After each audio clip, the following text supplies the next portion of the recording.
My love, are you waking up? It's okay, love. I'm not gonna hurt you. Calm down. I just want to get a better look at you. It's okay, don't cry. Stars, you're perfect. If I couldn't tell by your aura, I would swear you're a vampire with those mesmerizing eyes of yours. Of course, wide with fear certainly dampens that vampire quality a bit, doesn't it? Please stop wasting your energy struggling against that rope. I enchanted it myself, darling. A mundane little creature like you could never hope to untie them. And besides, love, you're safe here. We're together now. There's no need to run. I said stop struggling. No, I'm sorry, baby. I don't mean to scare you. I just don't want you to do anything you'll regret later. I mean the ropes. They respond to struggling by getting tighter. You don't want those perfect hands of yours losing circulation. I can take the tape off your mouth once you've calmed down a bit.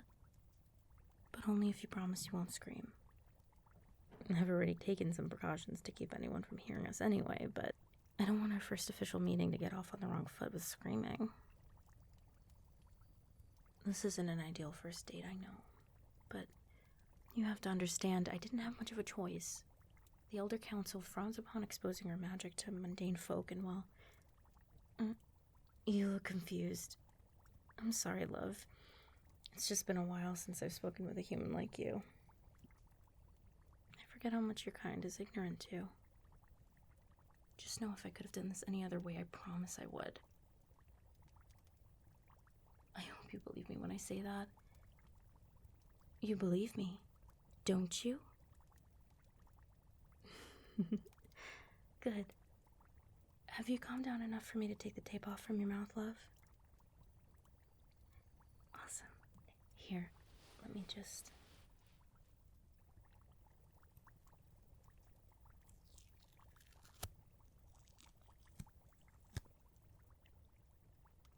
There we go. Hi there. I'm very sorry, love, but I can't do that. This is your home now. You'll warm up to it eventually, I promise. Where are my manners tonight? I'm sorry about that, darling. I let my excitement get the best of me. My name's Vanth. I know you don't know much about me yet, but we'll have plenty of time to rectify that now. And as for where we are, we're in your new home. Well, the basement of your new home specifically. It was the best place to keep my eye out for you while I was working out a few things. But don't worry, I'll make sure you're comfortable. I have a room set up for you and everything. How are you feeling, by the way? A little foggy? That medicine I gave you must still need some time to wear off. I can't tell you how excited I am that you're up now. It's so nice to hear your voice again, love. Oh, love, you've got this completely wrong. You're not here because of some personal plot for revenge.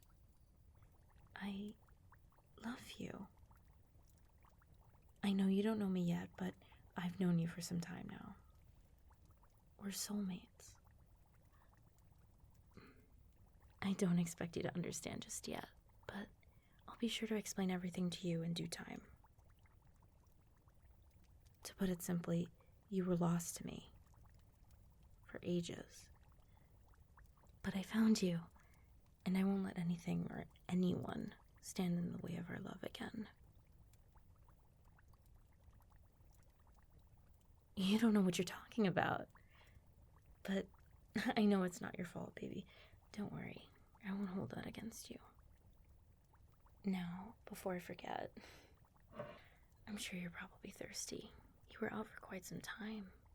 Have some water. Oh, you mean the medicine? It's just a little concoction I put together myself.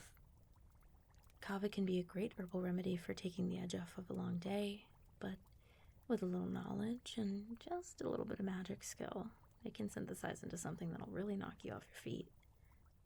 A few drops into your drink at the bar last night, and well, you know how that part of the story went. But speaking of which, here. Take this. Don't be so dramatic. It's just aspirin for your headache. One of the unfortunate side effects of the medicine I gave you. I made it myself from willow bark. It's faster acting this way. Well, that and the little healing boost I charged into it. Don't lie, my love. I saw you grabbing your head when you first came to. No need to be shy about it. I mean, I made it special for you. Take it. Now. Much better. See, silly? Was that so hard? I'm sure your head will start to clear in no time. There's so much I need to tell you, love. So much I need to catch you up on. It's hard to know where to begin. Is it okay if I sit closer? Thank you.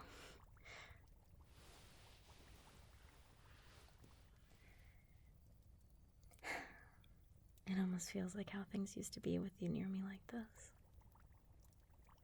Well, minus you being bound by the wrist and ankles, but we both know that couldn't be helped. I miss this so much. I guess we can get into some of it tonight, but before we talk about the role you play in all this, we should start at the basics. I jumped the gun a little bit earlier in all my excitement, but I think you realize by now I'm not a regular human like yourself. Or maybe you don't believe me yet. I mean, you have no real reason to believe me yet. In any case, magic is real.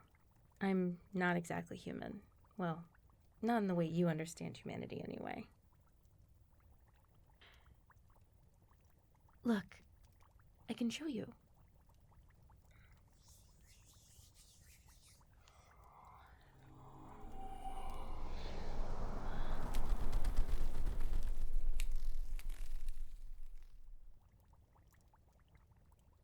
I'm sorry, were the moths too much? Materializing magic isn't really a staple in my wheelhouse, but I thought it would be a little simpler than introducing you to my specialty first thing. Love, please don't be frightened.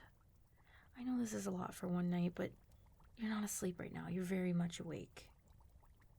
And the sooner we get you to accept this reality, the sooner I can get you to understand why we had to meet like this. To answer your question, we call ourselves fated, humans with magic in our veins. There are the Fae, which mundane history books and folk tales call fairies, demons, angels, and then there are the fated, humans who possess magic abilities but have the same basic needs as any other human. Those are all umbrella terms, and the labels and specialties get pretty specific, but I think I've already overloaded you with information as it is. People like me, magical beings, we aren't supposed to let anyone know about us. Not without explicit permission from the Elder Council. They make the rules of the magic world and enforce them. But you're more important to me than any of it. Because I love you, babe. There were some very bad people who took you away from me the first time. I almost gave up hope that you'd return to me. But just when I started to believe there was nothing I could do to find you again, I saw you one day on the school's campus. You had lost all memories of our life together.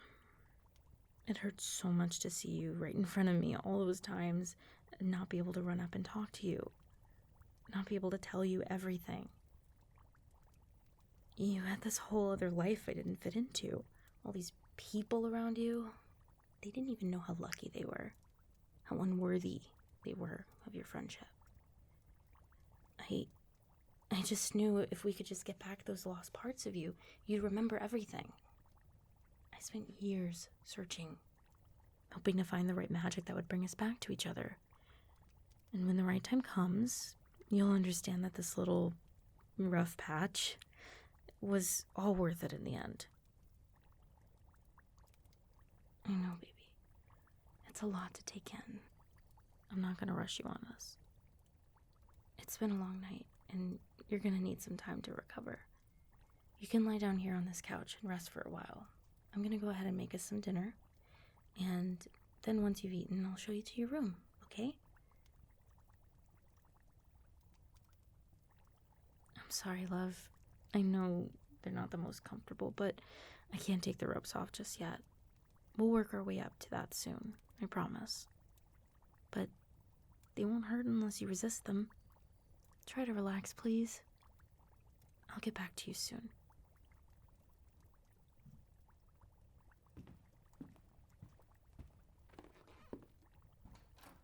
Rest easy, darling.